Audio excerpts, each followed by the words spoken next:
कैसे हैं दोस्तों? पाकिस्तान में बहुत से प्राइवेट स्कूल सिस्टम्स एक माफिया हैं जिनके लिए एजुकेशन सिर्फ एक कामयाब बिजनेस बनकर रह गया, जिसमें नंबर्स की रेस चल रही है और सब के सब लोग बिना सोचे समझे उस रेस में भाग रहे हैं। पाकिस्तान के अंदर हर गली में हमें एक छोटी सी चार दीवारी का एक बराए नाम स्कूल तो नजर आता है, लेकिन इसके बावजूद भी पाकिस्तान में तकरीबन 23 मिलियन लोग प्राइमरी एजुकेशन भी हासिल नहीं कर पाते। और साल 2020 और 21 के सेशन में सिर्फ 1.9 मिलियन ऐसे बच्चे थे जो यूनिवर्सिटी में एनरोल हुए थे। पाकिस्तानी एजुकेशन सिस्टम के माफिया का कड़वा सच क्या है और क्यों इस एजुकेशन सिस्टम को मैट्रिक्स का एक ट्रैप कहा जाता है, आइए जानते हैं आज के इस video. For the development of extremist thought and support for terrorist groups is the Pakistani educational system.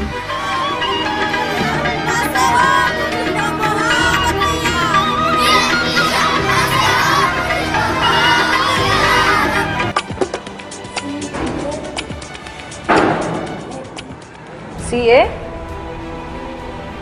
है ये, CAT क्या होता है? CAT डोकी।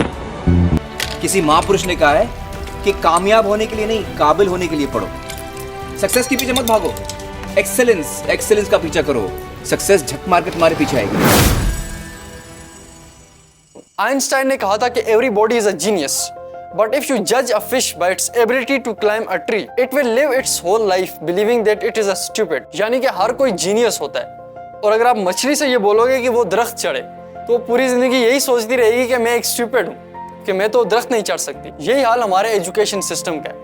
एक बच्चा जिसको इंजीनियरिंग के अंदर कोई इंटरेस्ट नहीं है, अगर आप उससे ये बोलोगे कि तुमने करनी ही इंजीनियरिंग है, तुम्हारा अगर आर्ट्स के अंदर इंटरेस्ट है तो तुम्हें वो नहीं करनी, बस तुम्हें चूज ही इंजीनियरिंग करनी है, मैं तुम्हारे ऊपर ये थोपे जा रहा हूँ, तो वो तो उसके अंदर अपनी कोई क्रिएटिविटी नहीं दिखा पाएगा। पाकिस्तान में तो ये प्रैक्टिस रट्टा सिस्टम और ही क्रूर बना देता है।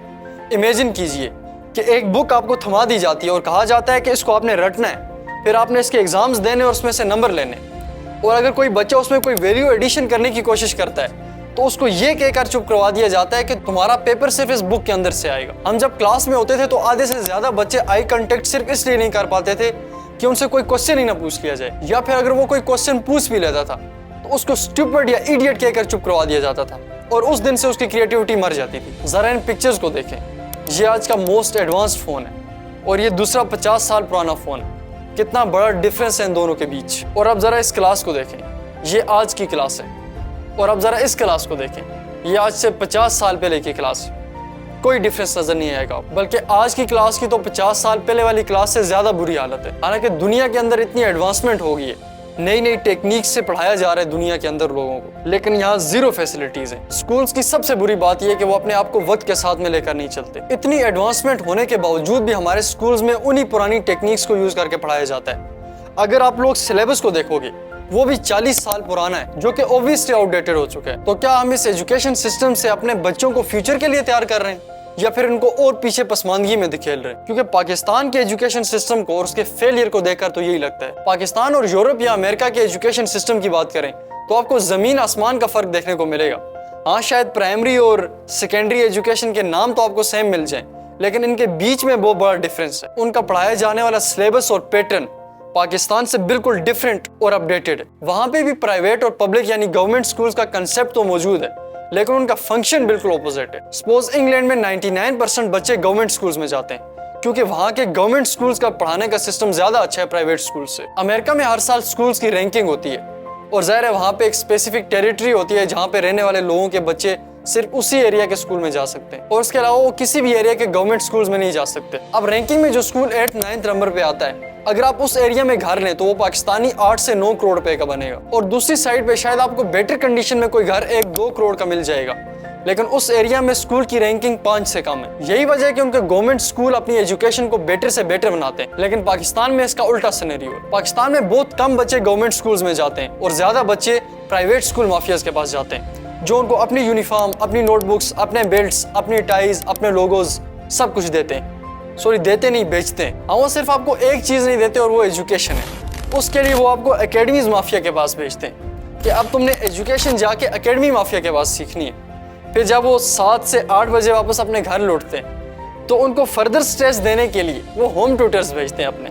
अब पेरेंट्स जो सोसाइटी को देखकर इस ट्रैप का शिकार बनते हैं, वो अपने बच्चों के ऊपर ज्यादा से ज्यादा स्ट्रेस डालते हैं कि देखो फलां का बच्चा तो स्कूल भी जाता है, फिर एकेडमी भी जाता है, फिर उसने तो घर भी टीचर लगाए हुए, और एक तुम हो कि तुम पढ़ते नहीं हो, फलां के नंबर इतने ज्यादा आ गए, तुम्हारे नंबर इतने कम हैं। ये सारी चीजें ऐसी हैं जो उसको स्ट्रेस के अंदर डाल देती हैं, और इसीलिए हमें हर साल स्टूडेंट्स के बहुत से सुसाइड के केसेस देखने को मिलते हैं। पिछले साल अक्टूबर में मैंने एक बहुत ही डिप्रेसिंग न्यूज पढ़ी थी, और वो ये थी कि कराची के एक 14 साल के बच्चे ने सुसाइड कर लिया था, और उसकी वजह निकल कर ये सामने आती है कि उसके वालिदैन ने उसके ऊपर स्टडी स्ट्रेस डाला था। और ये कोई सिर्फ एक केस नहीं है, बल्कि इस तरह के ढेरों केसेस हर साल रिपोर्ट होते हैं, और अगर आप अपने इर्द गिर्द देखोगे तो इस तरह के ढेरों केसेस आपको नजर आएंगे, और बहुत से केस ऐसे हैं कि जो रिपोर्ट भी नहीं होते। और अगर बाबा रणछोड़ दास की बात माने तो ये उनके गले के ऊपर पड़ने वाला प्रेशर नहीं है जो उनकी जान लेता है, बल्कि हर रोज उनके दिमाग के ऊपर पड़ने वाला प्रेशर है जो उनकी जान ले लेता है। पाकिस्तान में पढ़ाई के अंदर बहुत ज्यादा कंपटीशन है, और ये कंपटीशन बहुत ज्यादा अनहेल्दी है, जो बच्चों के लिए डिप्रेसिंग साबित होता है,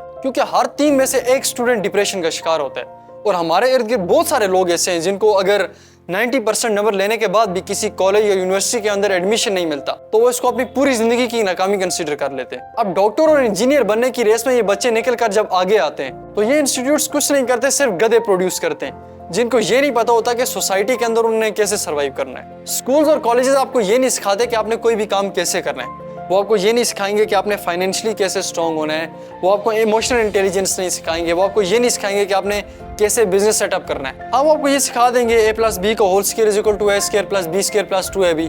वो आपको फैक्टराइजेशन सिखा देंगे, वो आपको पैथागोरस थ्योरम सिखा देंगे, वो आपको माइटोकॉन्ड्रिया सिखा देंगे। वैसे पैथागोरस थ्योरम ने मेरी प्रैक्टिकल लाइफ में मेरी बहुत मदद की है, वैसे मैं मजाक कर रहा हूँ, लेकिन ये सब चीज़ें सीखना ज़रूरी है। लेकिन अगर आपको ये नहीं पता कि आप प्रैक्टिकली इनको कैसे यूज़ कर सकते हो तो फिर इन सब चीज़ों को रट्टा मारने का कुछ फ़ायदा नहीं। मैं बहुत ही यंग एज से एक बिजनेस सेटअप करना चाहता था और यूट्यूब को एज अ प्रोफेशन अडॉप्ट करना चाहता था, लेकिन मुझे इन सारी चीज़ों से रोका गया कि हमारी सोसाइटी में तो ये सब कुछ नहीं होता।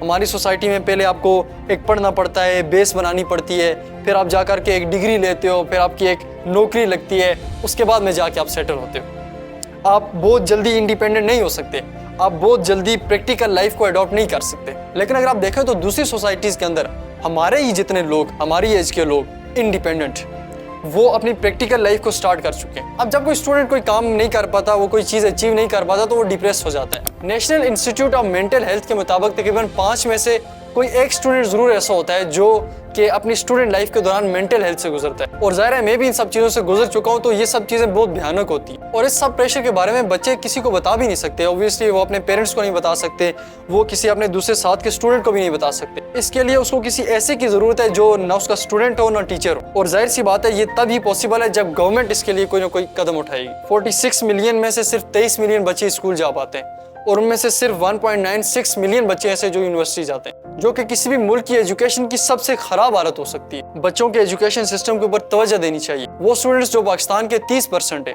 और फ्यूचर के 100%, उनकी एजुकेशन के ऊपर तवज्जो देनी चाहिए। और पाकिस्तान के एजुकेशन सिस्टम को फिनलैंड के एजुकेशन सिस्टम की तरह बनाने की जरूरत है, जहाँ पे बच्चों को मार्क्स की बेस पे जज नहीं किया जाता और ना ही रिपोर्ट की तरह उनको 84 घंटे के लिए हफ्ते में स्कूल भेज दिया जाता है, बल्कि सिर्फ और सिर्फ 20 घंटे के लिए उनको स्कूल भेजा जाता है। और आप लोग जानकर हैरान हो गए कि फिनलैंड के अंदर सबसे मुश्किल जॉब प्राइमरी टीचर की है और पाकिस्तान के अंदर सबसे इजी जॉब प्राइमरी टीचर की है। उनको तकरीबन 5 साल की प्रैक्टिस करनी पड़ती है एक प्राइमरी टीचर बनने के लिए। मैं आखिर पे ये कहना चाहूँगा कि ये मार्क्स, डिग्रीज और रटा सिस्टम आपको किसी जॉब के लिए एलिजिबल तो कर सकता है, लेकिन जब तक आपके पास स्किल नहीं होगी आप उस स्किल के बगैर जॉब नहीं कर सकते। बहुत शुक्रिया।